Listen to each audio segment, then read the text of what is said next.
ગુજરાતે કોમર્શિયલ નવરાત્રીને લઈને ભારે વિરોધ જોવા મળી રહ્યો છે। હિન્દુ યુવા સંગઠન ભારત દ્વારા આજે કલેક્ટરને આવેદનપત્ર પાઠવી કોમર્શિયલ નવરાત્રીને મંજૂરી ન આપવામાં આવે તેવી રજૂઆત કરી હતી। સાથે જ કોમર્શિયલ નવરાત્રીમાં વિધર્મી કલાકારોને બોલાવવામાં આવી રહ્યા છે, જેના કારણે લવ જેહાદ જેવા બનાવો વધી રહ્યા છે।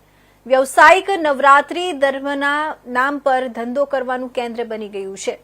ત્યારે કચ્છમાં આવી કોમર્શિયલ નવરાત્રી મંજૂરી રદ કરવામાં આવે તેવી માંગ સાથે કલેક્ટરને આવેદનપત્ર પાઠવવામાં આવ્યું હતું। જય માતાજી, જય શ્રી રામ। આજે કલેક્ટર સાહેબને જે આવેદનપત્ર પાઠવવામાં આવે છે એ નવરાત્રીમાં જે ધંધાર્થી નવરાત્રી થાય છે એનો વિરોધ છે।